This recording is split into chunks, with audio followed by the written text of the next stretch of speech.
Parashá Kitabó, cuando entres, Devarim 26:1 al 29:8. Esta es la parashá número 50 de toda la cuenta de las parashot del año. Los temas de esta parashá: la ofrenda Bikurim, de los primeros frutos, la declaración por los diezmos, los mandamientos son tallados en las piedras, acerca del altar en el monte Ebal. Ustedes saben que los altares, las Bamot, fueron permitidos hasta que se construyó el templo Jerusalén. Antes eran permitidos a levantar altares en otros lugares. Las bendiciones y maldiciones, Devarim capítulo 27 del versículo 11 al 26. Y la recompensa por cuidar y cumplir los preceptos de Hashem, Devarim 28:1 al 69, que lo sabemos de memoria. Acontecerá que si escuchas atentamente la voz del Señor tu Dios para poner por obra todos estos mandamientos que yo te ordeno hoy, entonces vendrán sobre ti las bendiciones y te alcanzarán. Las bendiciones vienen por escuchar para poner por obra la palabra de Dios. ¿Y qué es escuchar? Estudiar, puesto que en la antigüedad era el medio de aprendizaje, pero desde que los libros se pueden imprimir y los costos bajaron, entonces ahora esta palabra está refiriéndose al tema de el estudiar la Torah, para hacer, no para saber, sino para hacer. Aquel que aprende cosas para no hacer, realmente no tiene Torah. El que tiene Torah es el que aprende y hace lo que aprende de ella. Entonces, el hecho de estudiar la Torah para ponerla por obra hace que las bendiciones lleguen a nuestra vida. Usted no tiene que estar corriendo detrás de ninguna bendición. No existe tal de que se perdió esa bendición, ¿por qué no fue a tal reunión? Se perdió la bendición, que viniera el profeta tal o el líder tal y que echara sus discursos o que le impusieran más. Las bendiciones no llegan así. Las bendiciones llegan porque usted estudia la Torah y la pone por obra. Y la bendición lo va a alcanzar a usted detrás de la bendición. Aquellos que corren detrás de la bendición tienden normalmente a echarse la maldición encima. Corre detrás de la bendición económica, entonces trabaja como un burro,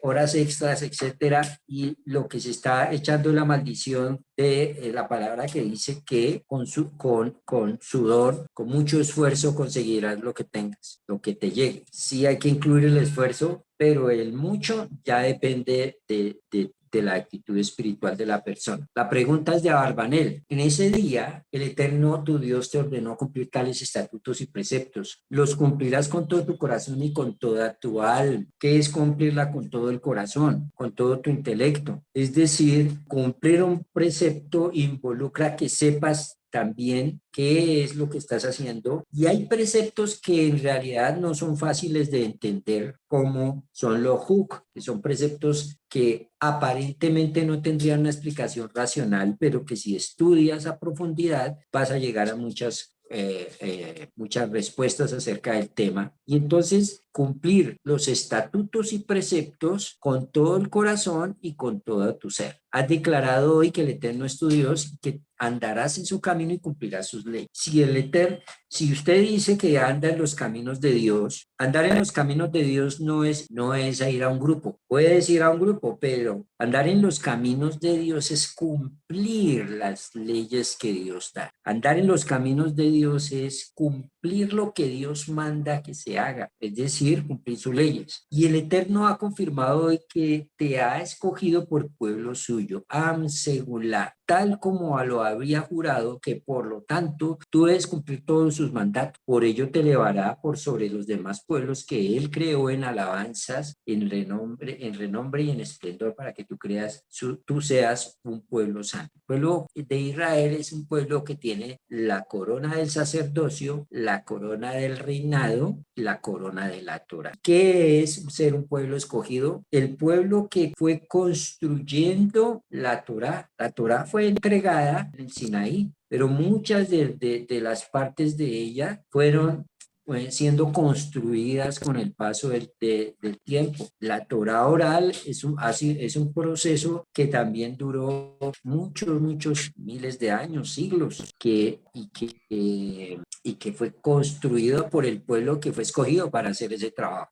Ese pueblo escogido para hacer ese trabajo es el pueblo de Israel. Es decir, que pueblo escogido no es un título simplemente, como muchas veces se quiso dar a entender, como un tema racista, sino escogido para una labor específica. Si cumple esa labor, entonces todo saldrá bien. Pero si no la cumple, entonces se van a ver una cantidad de problemas que están descritos en esta parashá. ¿Por qué habla la Torá en este momento acerca de este tema? Realmente este compromiso ya había sido tomado en el monte Sinaí al recibir la Torá. De igual manera se había ya mencionado la frase Am Segulá, pueblo escogido, también. ¿A qué se refiere este concepto de pueblo elegido? Entonces, desde el día en que se entregó la Torá 19, el 20 está la narración de los 10 enunciados, y hasta el momento presente, 40 años después, porque ellos ya van a entrar a la tierra prometida, Moisés se había dedicado a la descripción y explicación a fondo de cada uno de los 613 mandamientos. Al principio de esta parasha encontramos todavía la misbah de Bikurim, las primicias que se traían al templo, y la declaración que tenía que hacerse en ese momento. Y llega entonces el momento de refrendar el pacto y recalcar la ordenanza de estos preceptos, así como su cumplimiento y observancia. Continúa Moshe enfatizando la importancia de llevarnos a cabo con todo tu corazón y con todo tu alma, y no en forma mecánica ni automática. Es comprensible ahora que al haber ya entendido y profundizado en los mandamientos, uno las realice con mayor ímpetu y emoción. Ya no es el estatus anterior de Naaseh Benishma, donde ciegamente el pueblo declaró haremos y escucharemos. Con respecto al término el pueblo elegido, en varias ocasiones se ha hablado de que el pueblo de Israel es quizás superior o más inteligente o especial. Sin embargo, Abarbanel nos aclara que no se trata de una promesa de grandeza, sino de una declaración, de una condición a cumplir. En igual grado en que nosotros honremos y elevemos el nombre de Dios en el mundo, aumentando su gloria y esplendor, el pueblo de Israel será engrandecido. Entonces, no es un regalo ni posición privilegiada la que goza el pueblo de Israel al haber sido elegido. Es una responsabilidad y un compromiso conectado íntimamente a la observancia y cumplimiento de los preceptos divinos. Mientras esta difícil labor se cumpla tanto en cantidad como en calidad, aumentando el embellecimiento de los mandamientos, podremos realmente sentir esa elevación espiritual llamada Segula, es escogido. Devarim 26:1. ¿Y será que cuando vengas a la tierra que Adonai tu Dios te concede a ti en heredad y la poseas y te asientes en ella, Kitabó, cuando vengas, veja ya Kitabó el Haaretz Asher Adonai, Elohei Hanoten Leja, Najalá, Berishta, Beshabtaba, te concede a ti en heredad y la poseas y te asientes en ella. Entonces, ¿qué va a pasar? Va a venir el pronunciamiento de las bendiciones y de las maldiciones que están tanto en el monte Gerizim como en el monte Ebal. Y acá entramos en un punto bastante importante. Las bendiciones y maldiciones son presentadas de manera pública para que no haya malentendido respecto a su naturaleza. Son dichas ante todos, en presencia de todos, en público. No son dichas persona por persona, sino son dichas para todo el pueblo de Israel. 6 tribus en la cima del monte Gerizim y 6 tribus en la cima del monte Ebal. 6 tribus en Gerizim y 6 en Ebal, respondiendo amén a las maldiciones y bendiciones que son dichas por los levitas que estaban en el centro. Los levitas se pararon acá en la mitad y el pueblo acá arriba, 6 tribus y 6 tribus acá. Y cuando los levitas gritaban pronunciando las bendiciones, las maldiciones, los que estaban en el monte de las maldiciones decían amén. Y las bendiciones, subsecuentemente también, los que estaban en el lado de las bendiciones. Bien, 98 maldiciones enlistas en algo que se llama la tojaja. La tojajá, al final de esta parasha se refiere claramente al pueblo como un todo independiente, del cual sea el mérito individual de cada uno, ¿no? ¿Qué es la tojajá? La tojajá traduce como la palabra reproche, puede traducirse como reproche. Es decir, que o también puede ser prueba. Esa tojajá, que es como ese discurso de advertencia que hace el Señor a través de Moshe en cuanto a que si estas personas del pueblo no se adhieren a la Torah y no guardan sus mandamientos, vendrá una cantidad de sucesos negativos y si hacen lo correcto, vendrá una cantidad de bendiciones a sus vidas. Son descritas en esta porción. Y la tojajá, al respecto, es dada, como les dije, en público. Ahora, hay personas que cuestionan el atributo de justicia de Dios y dicen que pues es inmerecido el sufrimiento de los justos en eventos difíciles, como por ejemplo el holocausto. Este tipo de personas que no aceptan este tipo de sucesos tan difíciles, claro, para hablarlo uno es fácil, pero difícil para el que le tocó vivir esas circunstancias. Pero dentro del judaísmo hay una corriente muy fuerte de personas que dicen que en realidad muchas veces el malvado sigue y no paga y el justo sufre y le va mal a veces. Como ya hemos visto, eso es un tema básico dentro de los estudios de Torah. Si se enfoca el mundo sin entender que Dios interviene en él, entonces podríamos decir que esto es como una especie de azar donde los malos les va, a algunos malos les va bien y a algunos buenos les va muy mal, como si Dios no tuviera intervención en lo que sucede en el mundo, sino que deja que todo pase y ya. El punto base para entender que Dios está involucrado en todo lo que sucede y está actuando de una manera velada detrás de la historia, podríamos tomarlo en Devarim, en estos capítulos de Devarim. El pueblo de Israel ha sido un pueblo, el pueblo judío ha sido un pueblo supremamente perseguido a través de la historia, perseguido por todas las razones que usted quiera. Y una de las cosas que más han hecho daño al pueblo de Israel en los últimos tiempos es la asimilación, que es un acto voluntario. La asimilación y la conversión del judaísmo al catolicismo y al cristianismo en épocas de persecuciones, por ejemplo, la época de la Inquisición, que muchos se convirtieron al catolicismo, unos por interés, porque era supremamente difícil vivir como judío, y otros por miedo. Pero pasadas esas épocas duras, difíciles, cuando se ha llegado a épocas de prosperidad, lo que más ha afectado al judaísmo es la asimilación. La asimilación es dejar su identidad para vivir como viven los demás, ¿sí?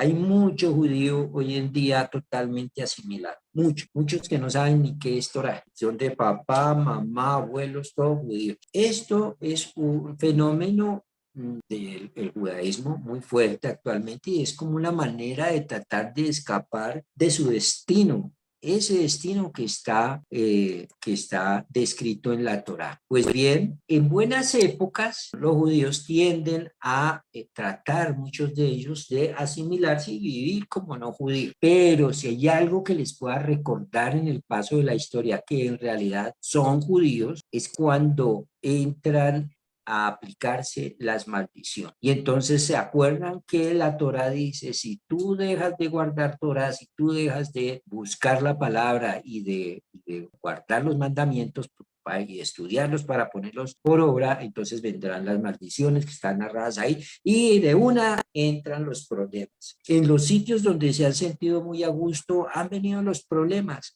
En Babilonia empezaron a sentirse supremamente bien y vino el problema más grande. Acuérdense del libro de Esther, donde se decreta que prácticamente maten a todo el judío que existía en la época, ¿sí? Y tuvo que suceder, intervenir la mano de Dios, etcétera, y eso lo vemos en la narración del libro de Esther. También en la diáspora cuando ellos tuvieron, antes de la diáspora, cuando ellos tuvieron mucha prosperidad en la época del rey David. Entonces, tanta prosperidad trajo también como fenómeno mucha asimilación, sobre todo el judío que estaba en la diáspora, en Alejandría, etcétera. Posteriormente vemos como ejemplo lo que pasó en 1492 en España, un judaísmo floreciente por muchos siglos. De un momento a otro empieza la persecución más terrible, y los que, pensando que al haberse convertido al catolicismo dejaban de sufrir, entraron en otro proceso de persecución porque eran judíos de todas maneras. Entonces, la persecución es porque son judíos, y cuando tratan de dejar de serlo, lo siguen persiguiendo. De modo que, por ejemplo, en la Segunda Guerra Mundial, los nazis mataban judíos que eran judíos y que en su árbol genealógico los abuelos o incluso gente de antes habían renunciado al judaísmo. Y ellos no tenían nada que ver con judaísmo, ni sinagogas, ni Torah, ni nada de eso, y aún así lo siguieron llevando a campos de exterminio y los terminaron matando. Que es el que se haga la idea de que es que porque deja el judaísmo para vivir como los del mundo, tarde que temprano le van a recordar que es judío y lo van a perseguir, independiente si incluso está practicando otra religión. Entonces, ahí lo que nos damos cuenta es que hay algo especial que hace que el fenómeno del antijudaísmo o el antisemitismo empiece a funcionar, que hace que el antisemitismo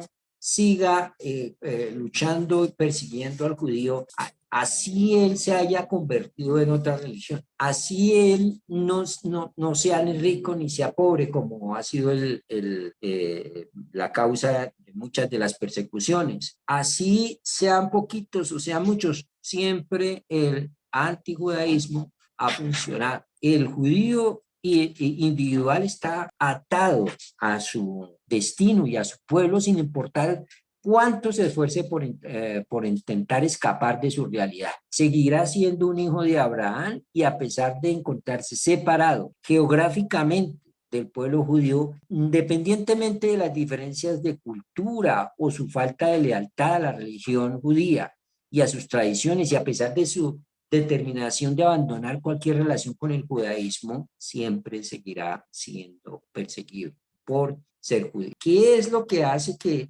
los vean como, los siga viendo como judíos? La conexión de un judío con su pueblo no es algo físico, sino algo espiritual. ¿Y cómo es algo, podemos llamar que es algo espiritual? Hay un alma global a nivel espiritual, que es el alma judía. Si uno se pone a estudiar, claro, desde la perspectiva de la Cábala, etcétera, puede decirse que el alma es la parte trascendente de las personas, etcétera, pero académicamente hablando nadie puede comprobar la existencia del alma. O sea, no hay formas de comprobar que el alma existe, y por lo tanto siempre habrá personas que digan que no hay evidencias, que eso simplemente son formas de pensar, que eso son creencias, etcétera. Pero nosotros sabemos que sí somos trascendentes, y que hay un alma en cada una de las personas, que es lo que hace que esa persona viva. Y esas almas son parte de una alma mayor,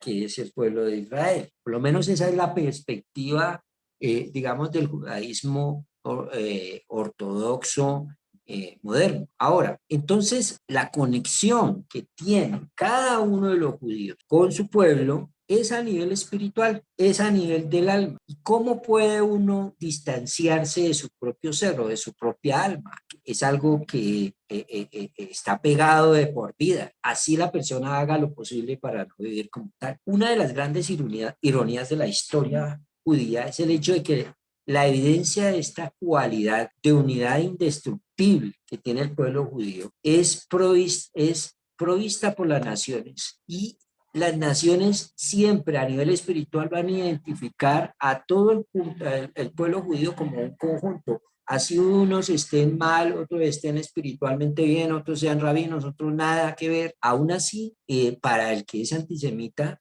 siempre los va a ver como un pueblo como un solo pueblo. Entonces, desgraciadamente, cuando el pueblo judío o el pueblo de Israel se va, digamos, relajando, porque todo le está saliendo bien, porque les está yendo en prosperidad. Desgraciadamente, siempre va a haber el antisemitismo que les va a recortar por medio de tragedias que son Israel, y que eso que les está sucediendo o les puede suceder es parte de lo que está ya descrito en el libro de Devarim, capítulo 26, 27, capítulo 28, donde se nos narran las bendiciones y las maldiciones por obedecer los mandamientos, por dejar de obedecerlos. Y de esas tragedias han revelado que hay una unidad judía y que esa unidad está construida en base a la percepción del resto de la humanidad, de una cualidad espiritual que es compartida por todos los judíos. Hay algo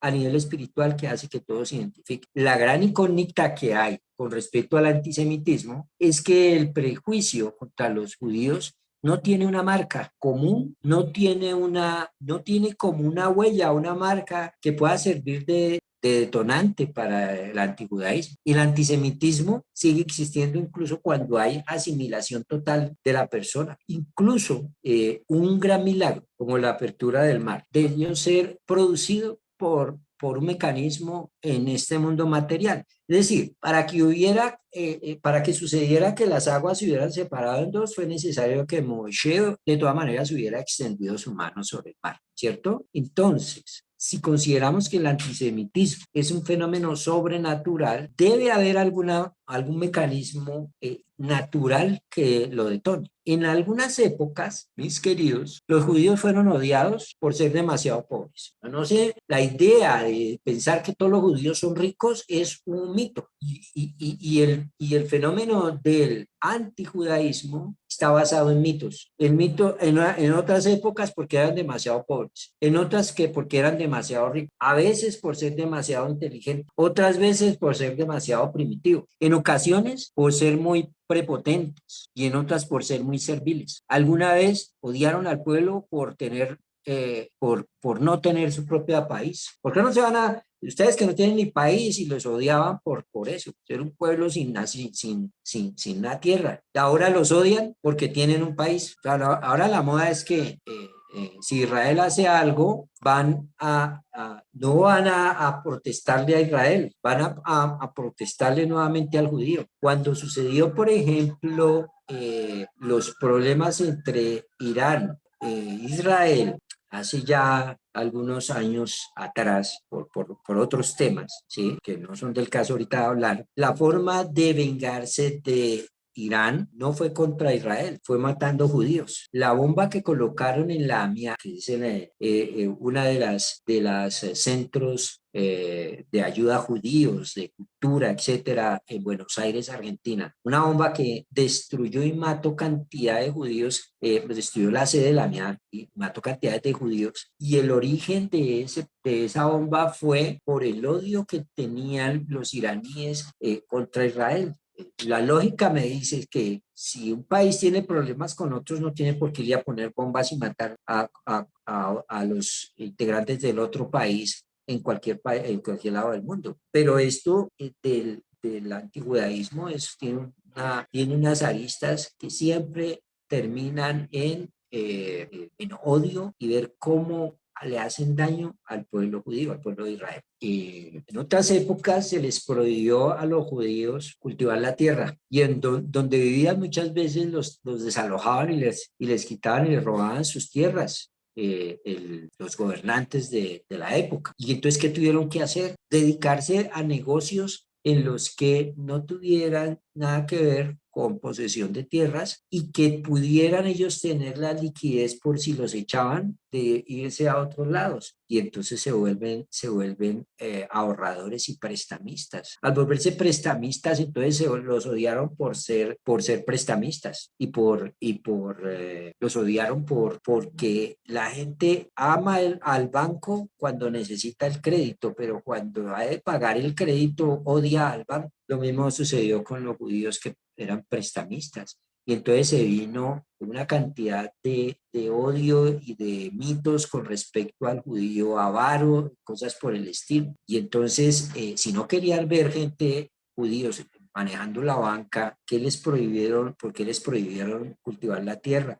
Ser poseedores de tierra en muchos de los reinos que habían en el medioevo y los llevaron a casi que a la brava a ser los recaudadores de impuestos, y al volverse recaudadores de impuestos se volvieron expertos en el tema de saber sobre la depreciación, sobre evaluación, sobre bueno, una cantidad de fenómenos a nivel económico, y también los persiguieron porque eran los que estaban identificados con los impuestos, etcétera, etcétera, ¿sí? Ahora odian al judío porque tienen orgullo por el país que tienen, que es un país de los más adelantados que hay en el mundo. Entonces, las causas del antisemitismo son contradictorias y básicamente son irracionales. Es un problema porque los judíos que estudian el fenómeno del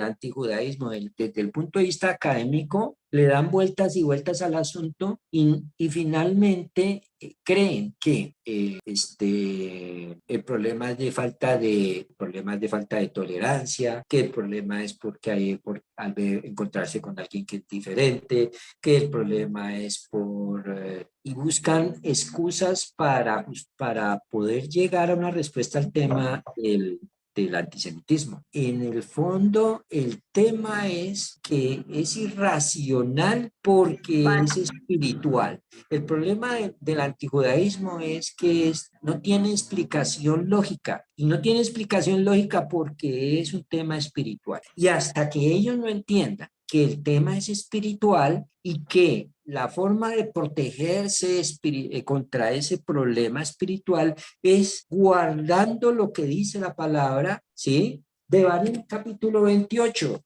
Pero si obedece la voz del Señor, de Hashem tu Elohim, y no pones en práctica todos sus mandamientos y sus decretos que te ordeno hoy, recaerán sobre ti, maldito será el fruto de tu vientre. ¿Por qué? Porque incluso siendo desde niños muchas veces les quitaron a sus bebés, les quitaron sus niños pequeños para convertirlos a las malas al catolicismo. Maldito sea tu canasto y tu bolsa masa, maldito sea el fruto de tu vientre, el fruto de tu tierra, la cría de tus ganados y los rebaños de tu lanar. Maldito seas al llegar y maldito seas al partir. Es decir, por todo esto, ¿por qué? Porque si no obedeces la voz del Señor tu Dios, si no pones en práctica sus mandamientos y sus decretos, y entonces uno puede llegar y decir, pero oiga, pero es que muchos de estos que han sufrido esos problemas han sido gente que ha guardado Torah. Entonces podemos entender que el pueblo de Israel es visto como un todo.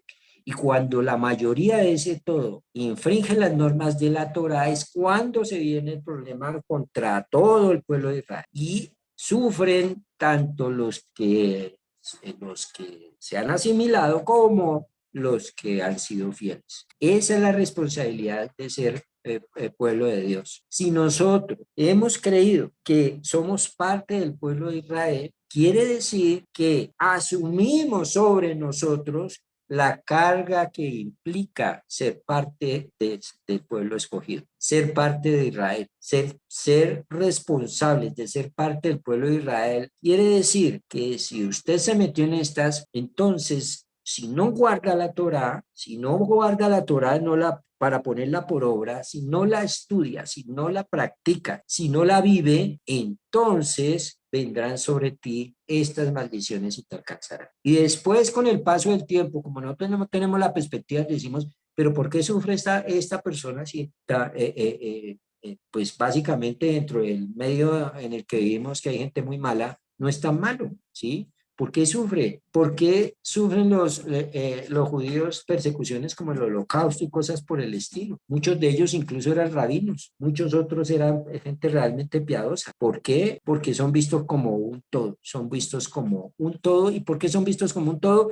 Porque la advertencia para ellos fue dada como un todo. ¿En dónde? En esta parashá se le dice al pueblo, párense ustedes allá en el monte Ebal y en el monte Gesirim, y van a ustedes como pueblo a decir amén, a las bendiciones y a las maldiciones. Como pueblo, y lo cual que implica que como pueblo fue dado todo eso y como pueblo todos responden. Venimos de un contexto totalmente individualista. La gente piensa, ¿quieres me salvo yo y punto. Pero no soy consciente que soy parte de un pueblo. La salvación no es un tema única y exclusivamente individual. Nosotros somos injertos dentro de un pueblo y somos parte de ese pueblo, si es que es verdad que lo somos. Y como somos parte de ese pueblo, por lo tanto, respondemos para bien o para mal por lo que haga ese pueblo. Y el hecho de que el pueblo de Israel llegue a puntos en la historia donde empieza a través de la prosperidad a asimilarse y a olvidarse de su objetivo, que es ser luz para las naciones, hace que vengan momentos supremamente difíciles y que la gente sufra y muchos de ellos no se dan cuenta que sufren porque son parte de un colectivo mayor. Eso es lo que nos habla esta parashá, entre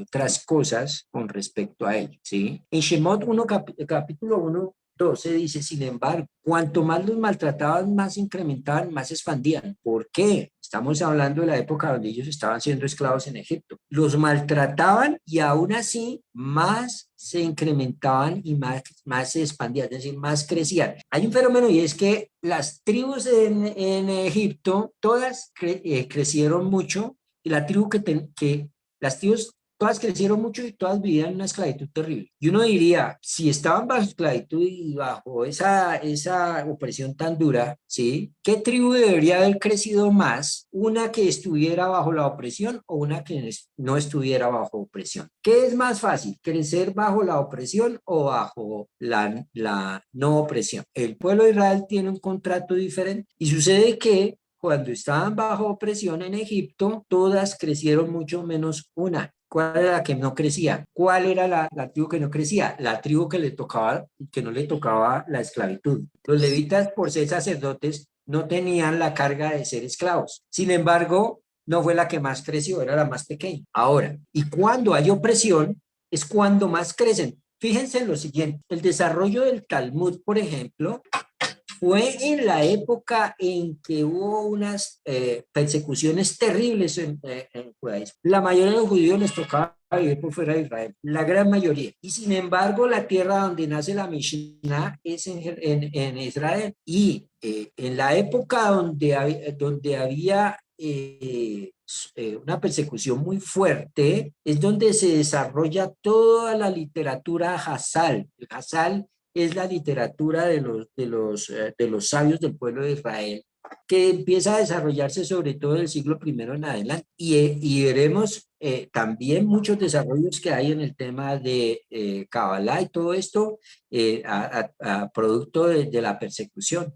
Curiosamente, y cuando ha habido momentos de suprema, digamos que prosperidad, se han relajado. Estados Unidos es una de las pruebas de ello. Estados Unidos, los judíos llegaron una mano atrás y la otra adelante y han llegado a ser supremamente prósperos en esa nación, pero el nivel de asimilación en Estados Unidos es supremamente fuerte. En Devarim 32:14 dice, crema de vacunos y leche de ovinos con grosura de corderos y carneros criados en Bashán y machos cabríos con la grosura de los granos de trigo y sangre de uva es vino. Empero engordó Yeshurun. Yeshurun es uno de los nombres de Israel y te recubriste, abandonó a Dios. ¿Ven lo que narra la Torá? Se engordó y se recubrió y entonces abandonó a Dios, que lo había hecho y envileció al Creador su salvación. ¿Por qué? Porque al dejar de guardar sus mandamientos es mal testimonio para las naciones y su labor es ser testimonio para las naciones. No pretendas autoconvencerte, Está hablando Dios al pueblo de Israel diciendo, mi poder y mi propia fuerza son los que me proporcionaron toda esta riqueza. De hecho, eso es uno de los problemas en Israel. El israelí tiene un amor y un aprecio supremamente alto por su Estado y por su ejército. Y tienen la idea de que ellos, las guerras que han librado desde la creación del Estado de Israel, cuando les tocó combatir contra todos los vecinos. O sea, una guerra contra un país es difícil, pues que les tocó pelear contra todos los países que los rodeaban, incluidos países incluso que ni tenían límites con ellos. Y aún así ganaron. Y el problema es pensar que es debido a que ellos tienen una alta tecnología o que ellos tienen un ejército muy bien preparado o que ellos son muy hábiles. Entonces dice, no pretendas autoconvencerte diciendo mi poder y mi propia fuerza son los que me proporcionaron toda esta riqueza. Lo mismo puede caer sobre nosotros. Cuando usted tenga prosperidad y empiece a pensar que es porque usted es un duro, ese es el punto donde empieza la caída.